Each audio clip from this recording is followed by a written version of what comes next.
Nah sebenarnya kita kemarin kan saya bilang ada dua tuh, si Jevin sama Didi Sansori. Lalu, nah ini kita tadi Pak Putu saya sempat diskusi juga ke atas gitu Pak. Ini ada mahasiswa Dewa pengen tahu apa namanya proyek kita segala macam.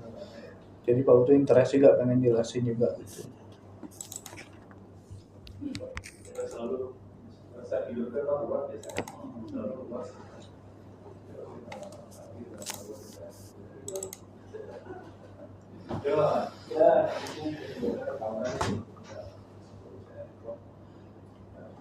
Nanti kan sistem wawancara cuman saling tanya-tanya apa kan tinggal jelasin kan santai aja kan ya. Iya santai aja.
Kalau ini ditampilkan, ini kemungkinan pasti ada dipanggil.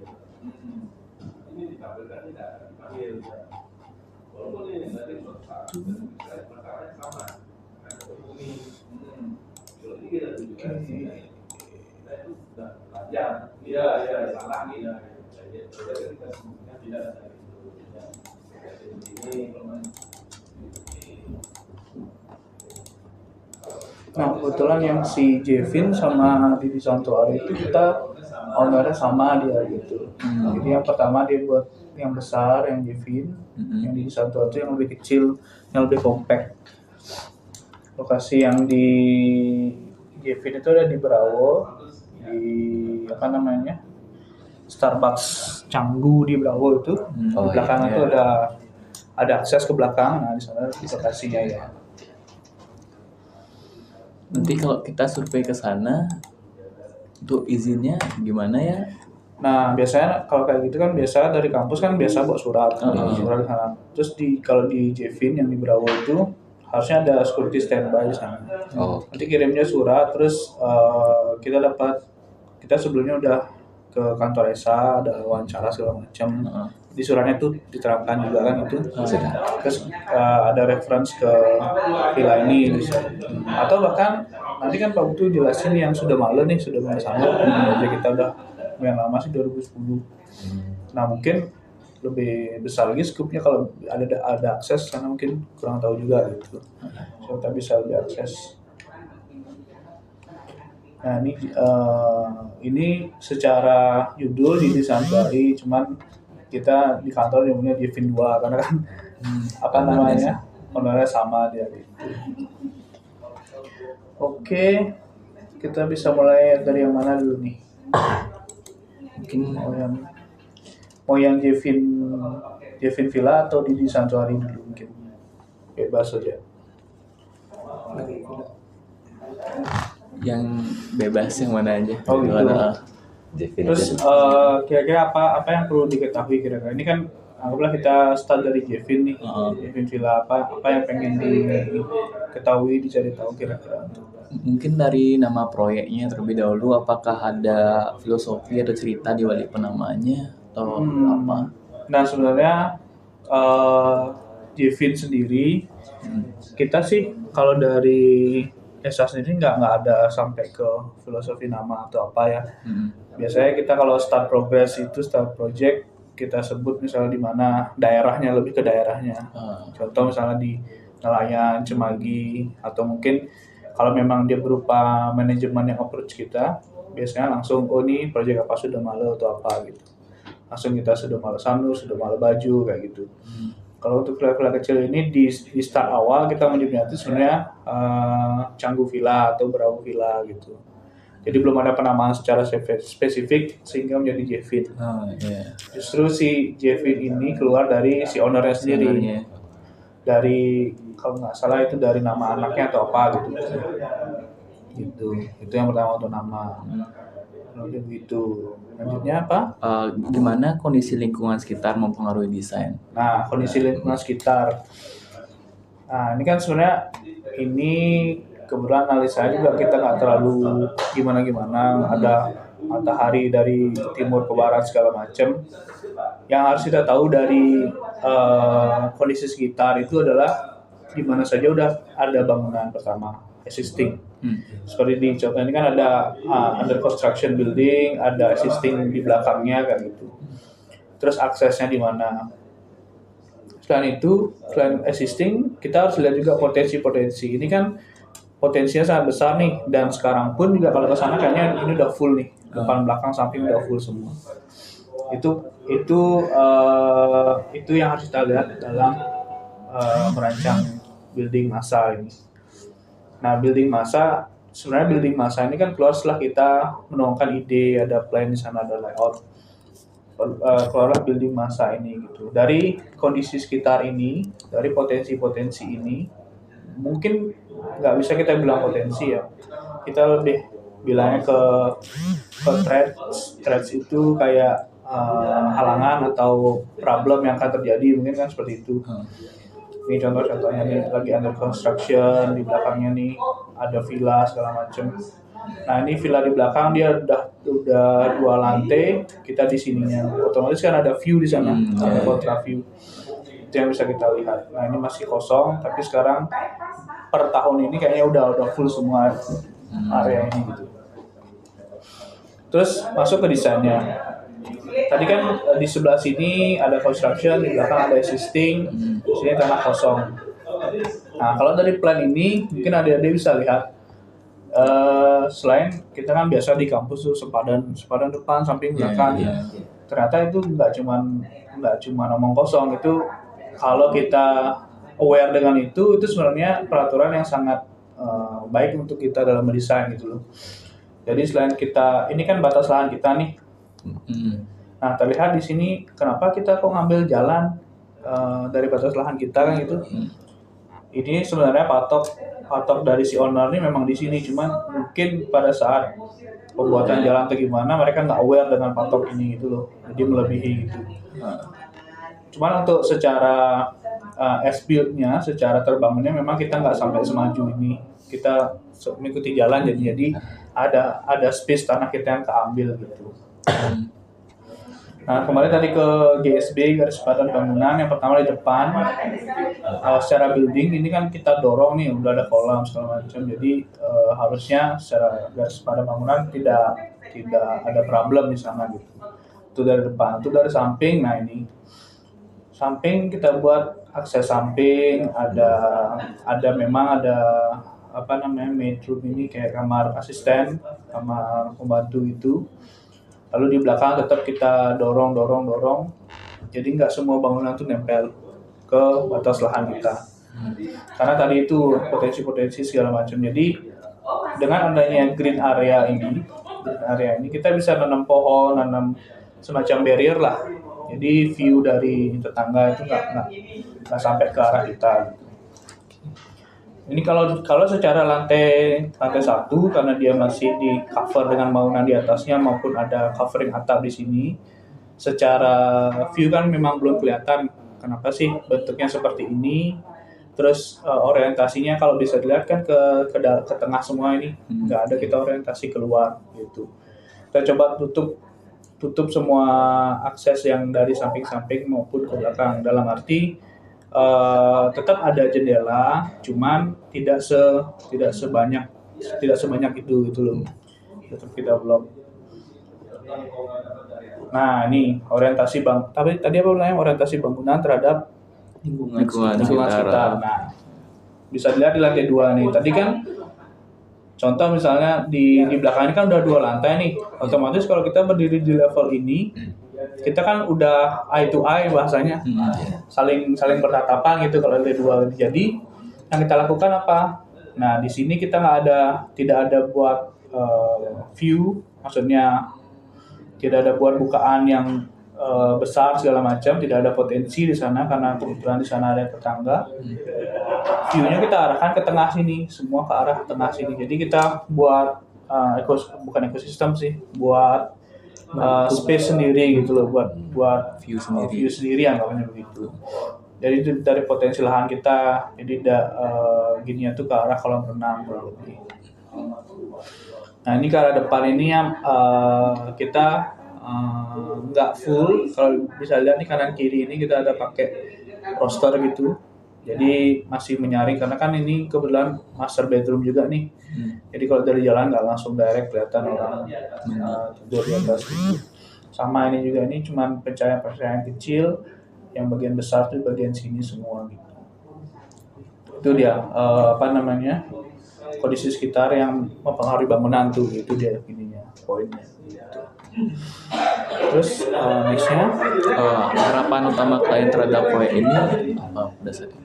Oke, kalau harapan klien pertama sih, ini kan desain nggak mungkin sekali kita gambar langsung di approve, pasti ada proses. Ini pun udah berapa kali revisi gitu. Nah ini udah ada 3 kali revisi ini, 3 kali. Jadi sebenarnya di awal itu karena kita belum sering berinteraksi lah sama klien. Jadi di awal kita coba approach project itu lebih ke arah simplicity, lebih ke arah yang modern gitu loh, yang minim penggunaan atap segala macam. Kalau mau tahu ini progresnya nih yang JV.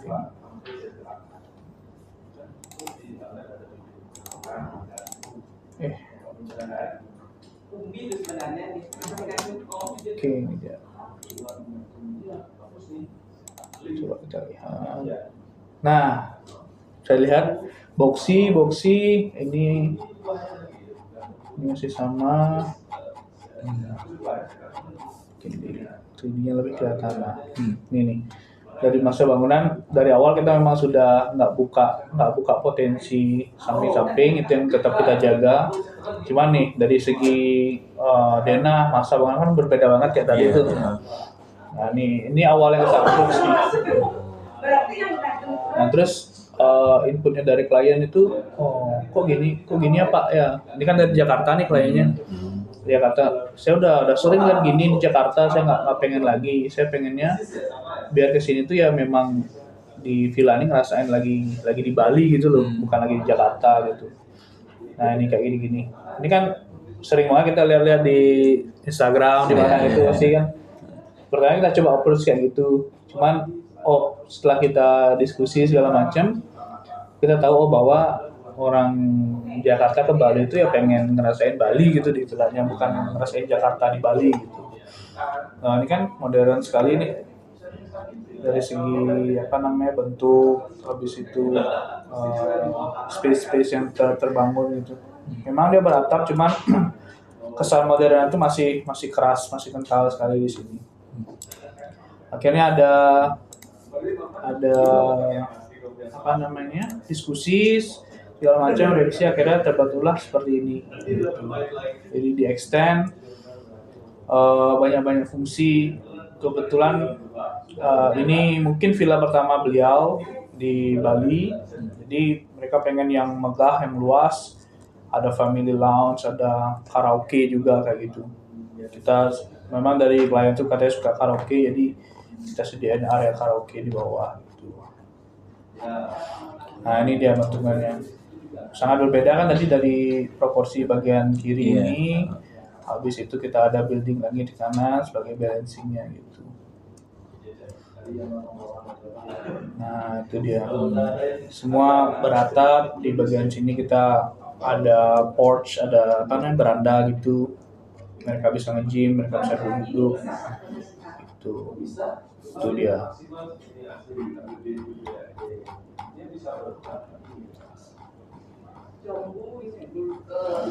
Lumayan signifikan perbedaannya. Perbedaannya ya, karena kendala kita misalnya ini kan kebetulan kayaknya sebelum pandemi memang kita cuman baru online aja gitu loh. Mungkin by call atau apa gitu, Pak saya mau buat gini ya, tanah di sini gitu. Jadi belum ketemu langsung gitu. Jadi setelah ada dana segala macam, baru beliaunya datang ke sini, Pak saya mau gini.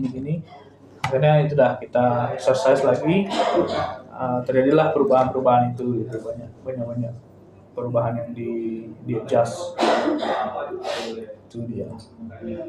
Oke, selain tadi mungkin ada masalah utama yang dihadapin sama desainnya, kayak lahan itu tadi kan itu kayak diambil sedikit lahannya. Mungkin selain itu ada lagi permasalahan utama yang berat dalam menghadapi perancang desain. Dari segi desainnya dari segi desainnya. Progress projectnya. Oke. Kalau dari segi desain sih mungkin bukan, sebenarnya tetap ada problem sebenarnya yang perlu kita jawab, perlu kita exercise. Contohnya mungkin di area sini ya, di area service ini. Jadi dengan lahan sebesar 5 are ini ada kebutuhan parkir, genset, panggung, segala macam. Jadi lumayan kompleks ya secara plotting ruangan gitu. Dimana kita nggak pengen juga ganggu dari area utamanya. Contoh ini kan area utama nih udah semua nih. Area utama, jadi semua fungsi yang menunjang dari area utama tuh kita harus letakkan di wing kiri ini gitu. Jadi jangan sampai ada satu fungsi service di area tengah. Dan juga mungkin yang jadi pertimbangan itu ini akses ini. Karena service ini kalau tidak ada akses direct ini akan kesulitan dia. Itu perlunya akses segala macam. Dari fungsi utama, meshing, bedroom segala macam sih tidak begitu terkendala dari kami ya. Kebetulan juga dari segi space tadi yang 5 are itu kita sudah dapat ukuran kamar segala macam, ini udah lega lah. Contohnya 5x5, ada untuk bedroom ini 5x5, terus baru ditambah lagi dengan area bathroomnya gitu. Jadi untuk menunjang fungsi utama dengan 3 bedroom ini kita nggak terlalu terkendala. Mungkin yang sedikit yang perlu kita gini sih di area service tadi itu dia. Saya sih nggak, maksudnya dia tidak begitu sampai gimana lah gitu ya, masih bisa kita tangani. Dari regulasi yang ada di sana sama desainnya ada pengaruh yang kuat nggak, ada yang bikin susah nggak dalam mendesain? Untuk regulasi sih mungkin terkait sepadan segala macam sih, untungnya kita pada saat on progress pun juga nggak ada sampai diberikan surat apa segala macam sih oleh. Jadi harusnya sih nggak ada masalah terkait regulasi. Selain itu juga kita juga udah coba fit in dengan regulasi itu kayak sempadan samping kayak tadi itu gitu. Nggak ada problem sih terkait regulasi di sana. Sama bagaimana pendekatan arsitekturnya menyelesaikan masalah tersebut, sama apakah ada kompromi yang perlu dilakukan? Kompromi pasti ada kompromi di sana, terutama terkait kebutuhan ini. Mungkin ada kompromi yang mana yang penting harus kita jaga, harus kita keep. Contohnya misalnya nih kamar tidur untuk satu orang, at least lah kita paling tidak ada space kurang lebih segini gitu. Padahal walaupun nanti pada akhirnya yang terbangun itu ini jadinya kayak bunk bed gitu, jadi bisa 2 orang gitu atas bawah. Itulah kompromi yang terjadi gitu. Seiring berjalannya waktu, banyak perubahan di area sini. Contohnya nih Bale juga dihilangkan akhirnya, dia menambah jacuzzi di sini, bikin jacuzzi. Itu sih komprominya yang banyak adjustment di sana. Sisanya sih nggak masih seperti ini sih ininya, planningnya gitu. Ada tema khusus yang diangkat nggak dari desain ini? Kalau tema khusus sih nggak ada.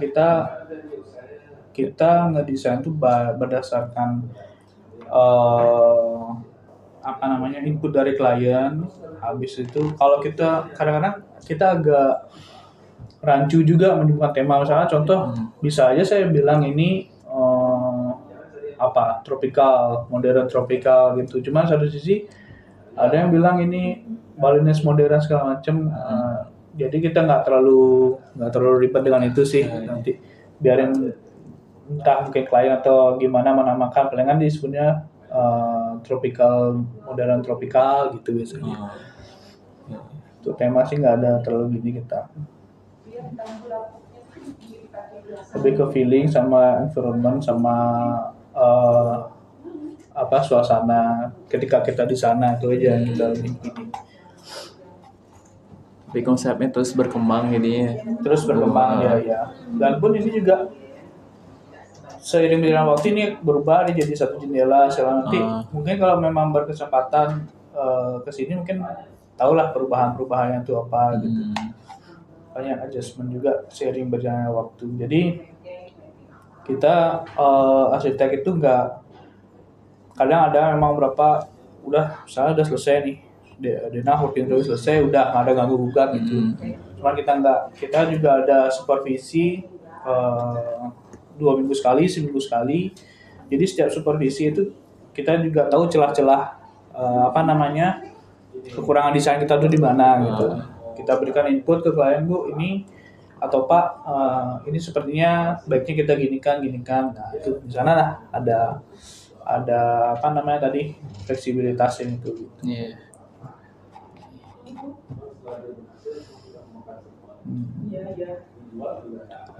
Lanjut untuk desain skematiknya. Bagaimana ide awalnya dikembangkan sama tahapan yang dilakukan selama skematik desain itu gimana sampai bisa menghasilkan layout yang kayak gitu, desainnya kayak gitu? Nah, untuk ide awal biasanya, ini kan bulan saya itu project arsitek. Jadi dari prinsipal dari Pak Putu Edi-nya memberikan satu guideline dulu. Di sini ada ruang apa. Sesuai dengan analisanya beliau. Jadi setelah itu kita sebagai project arsitek mengembangkan dari itu. Kita ngecek semua, Pak ini ternyata apakah tidak terlalu kecil, tidak terlalu besar, kayak gitu. Kita berikan input kayak gitu. Terus itu juga kita study lebih kompleks lagi. Kita masukkan semua furniture, kita masukkan segala request itu. Jadi kalau misalnya ada hal yang perlu didiskusikan, kita diskusikan dulu gitu terkait skematik. Terus kalau kaitannya dengan klien yang tadi kan udah lihat tuh contohnya yang dari awal gimana, berprogres akhirnya gimana. Itu udah sama juga kayak gitu. Dari klien ada pemikiran tersendiri, kita tampung, kita study lagi, kita anggapannya operabel lagi, skematiknya kita buatkan denahnya hingga akhirnya ke fase terakhir ini yang kurang lebih mendekati gitu. Nah, sama apa elemen visual dan ruang yang menjadi highlight di sini. Terus bagaimana desain menanggapi kebutuhan konteks lokal dan kebutuhan pengguna juga. Oke.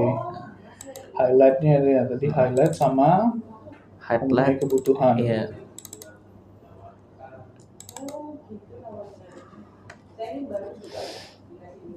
Highlight sih sebenarnya kayaknya mungkin di area ini ya, di area living dining ini. Masih ada gini.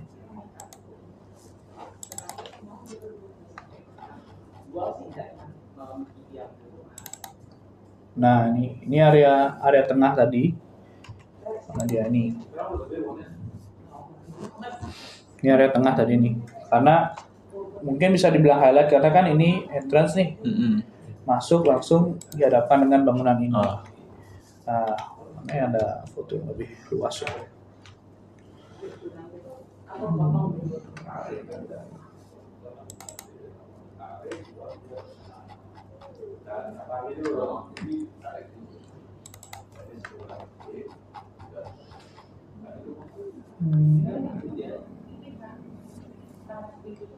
Ini kan jauh.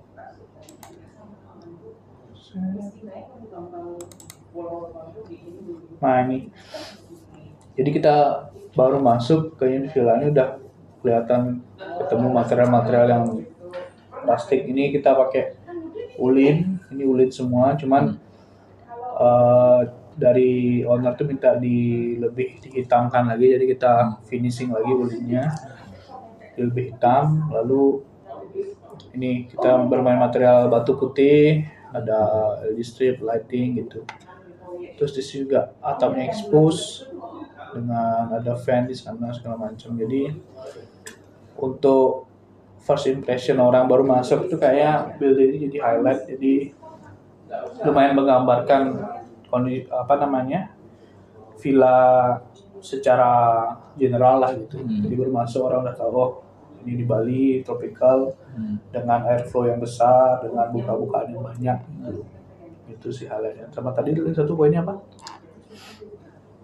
Bagaimana desain menanggapi konteks lokal, kebutuhan dan pengguna. Nah itu tadi mungkin ini bisa bercerita juga di sini. Jadi si owner itu kan suka dia berkumpul dengan keluarga segala macam. Jadi ruang yang besar ini, area yang ini tuh bisa jadi pemenuhan kebutuhan dari klien itu, tempat duduk. Terus nanti ini kalau ke kanan ini ada fotonya. Ini ada akses ke kanan yang tadi saya bilang ruang karaoke itu gitu. Nah pemenuhan kebutuhan itu karena klien juga, nah ini tempat duduk, di sini ada bar juga segala macam untuk servisnya.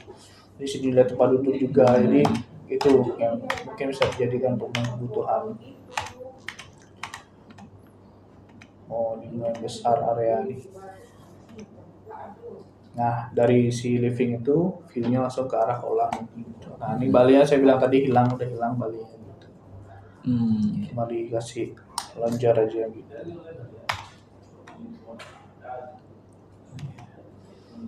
Nah, ini ruang multimedia tadi, karaoke tadi. Nah ini dia. Sudah. Jadi mungkin dari si klien tuh dia suka kumpul-kumpul, entertainment, ada nyanyi lah gitu.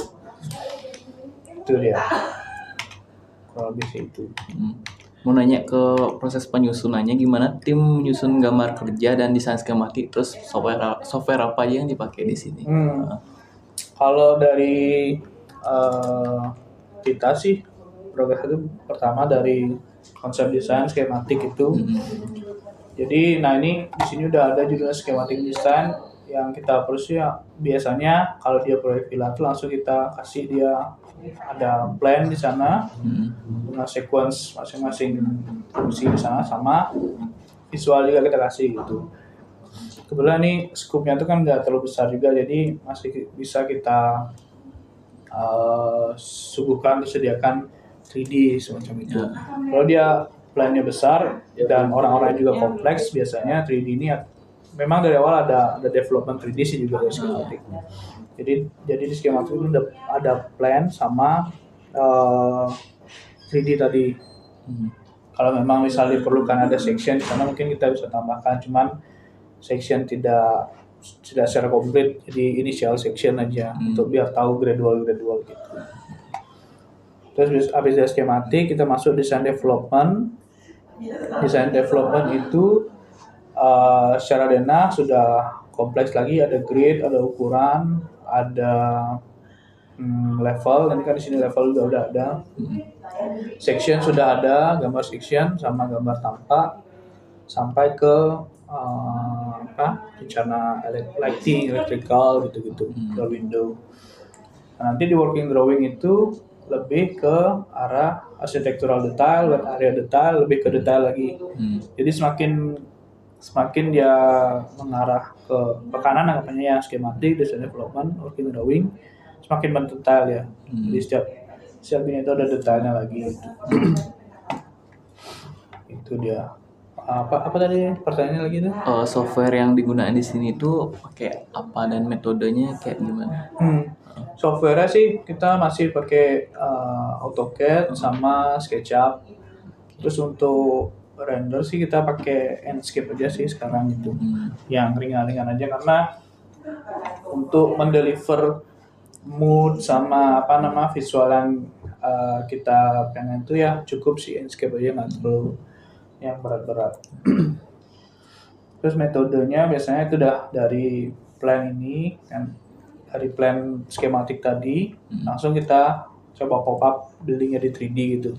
Jadi sembari kita develop si gambar denah ini kita tahu juga ada plus minusnya di mana, kan dia udah terbentuk tuh gitu. Itu sih sistem kerjanya. Nah, sempat saya juga nanya koordinasi antara disiplinnya itu berarti di sini itu MEP sama yang lainnya itu pisah ya? Ya enggak, kita di sini cuman dari segi desain, dari segi arsitektural aja. Nah, sama di kemarin kan saya bilang tuh kadang-kadang dengan scope progres yang kecil ini kita nggak terlalu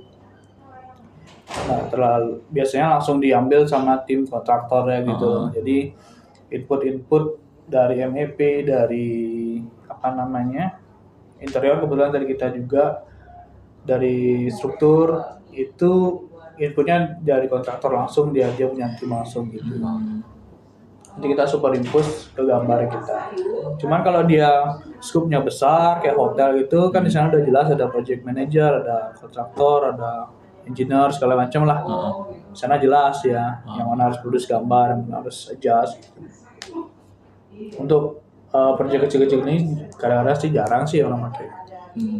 Biasa langsung include dengan kontraktor ya. Ada masalah pas koordinasi sama ininya kontraktornya? Masalah sih pasti ada, terutama itu karena contoh tadi MA ada struktur itu include dengan mereka, kadang-kadang mereka kan nggak produce gambar, mereka langsung buat aja. Makanya fungsi kita itu untuk supervisi itu dah, jadi kita mau tahu kok ada decision seperti ini, kok ada balok seperti ini, terus penempatan biotank segala macam kok di sini, kenapa nggak di sini? Masalah tadi sih biasanya dikoordinasi kayak gitu. Karena mereka nggak produksi gambar, kita nggak tahu rencana mereka. Di lapangan kita baru tahu gitu. Jadi di saatnya di lapangan langsung argumennya langsung di sana gitu. Di sana. Tapi diterima dengan baik argumennya atau ada apa tantangannya pada saat itu? Terkadang sih karena biasanya ada kan mereka kontraktor kan biasa kerja dengan pengalaman mereka. Oh saya biasanya gini, masalah sih saya gini biasa. Cuman kita juga argumennya harus ada stance juga gitu loh. Kenapa kita menolak itu? Kenapa? Ya Bapak memang pengalamannya seperti itu. Cuman sepengalaman kami ini tidak akan works dengan baik gitu loh. Jadi kita jelasin ini nanti akan bagaimana. Akhirnya secara logika juga diterima. Argumen kita lebih diterima gitu. Kadang-kadang sih gitu, kita ketemu mandor atau kontraktor itu, nggak Pak, saya biasa kok kayak ini. Akhirnya apa? Eh, Biasa yang terjadi itu apa, rembes, lumut Iya. segala macam gitu. Biasa kayak gini. Akhirnya mereka kan udah jelas-jelas kalah dengan argumen yang itu. Jadi ya, kita mengargumen itu juga disupport oleh klien gitu loh, karena secara logik memang apa yang kita argumen itu memang logik gitu, masuk logika gitu, bukan berdasarkan biasanya gini biasanya gitu. Itu sih. Jadi makanya kita tuh nggak, kadang-kadang memang kita punya kewajiban untuk dari segi gambar, cuman kita harus tahu juga gimana lapangan itu bekerja gitu, gimana behave-nya orang lapangan gitu. Kita harus jadi saat mereka ngerjain itu kita harus berpikir ke depan, oh ini bakal diginiin sama dia, tahu dia dulu deh, Pak ini jangan diginiin ya, gini Pak ini di plastik cor dulu ya, perlu ditutup apa, perlu dicor segala macam. Itu sih. Apa pelajaran yang paling berharga dari proyek ini yang diambil, sama apakah proyek ini mengubah cara memandang arsitektur mungkin dari proyek-proyek selanjutnya? Yang diambil itu tadi koordinasi. Kalau kita ketemu proyek-proyek yang tidak dengan project manager, tidak orang struktur, tidak orang ini, yang langsung arsitek, kontraktor udah gitu. Itu jadi pembelajaran. Makanya banyak kita ketemu kasus-kasus seperti itu, udah tahu jadinya cara menghandle-nya kayak gitu. Terus kalau dari segi desain, mungkin di setiap desain itu pasti ada trial error. Pasti ada beberapa mungkin bagian-bagian yang kita, ini kayaknya nggak works kayak gini, nggak usah pakai sistem kayak gini, kita rubah lah apa gitu. Pasti ada aja sih pembelajaran setiap project itu. Nah, bagaimana dampak yang diinginkan bagi pengguna, lingkungan, atau komunitas? Dampak yang diinginkan bagi pengguna, lingkungan, dan komunitas atau komunitas. Sebenarnya sih kalau untuk villa ini sih dampaknya mungkin nggak terlalu seluas itu. Mungkin dari segi pengguna aja kayak tadi, dia merasa nyaman, habis itu memang feel-nya itu mereka lagi berlibur santai loh. Itu harapannya yang tadi ya. Makanya dari segi material kan kita pakai kayu, pakai ada batu alam segala macam, biar mereka tone down itu loh, biar nggak terlalu dikasih material-material yang terlalu terlalu keras, terlalu membuat pandangan kita tuh sibuk lah gitu. Jadi kita biar misalnya lagi feeling di satu, ya merasa santai gitu, enak, menikmati udara segala macam gitu. Biar nggak matanya terlalu sibuk nonton ini itu, jadi nggak gini, kita nggak libur jadinya gitu. Itu ya sih. Mungkin nanti kita boleh gini ya, minta gambar kerja atau desain skematiknya dari sini. Kalau diizinkan. Nah, mungkin kalau itu sih saya tanya prinsipal dulu, sebatas mana bisa di-share atau gimana-nya gitu.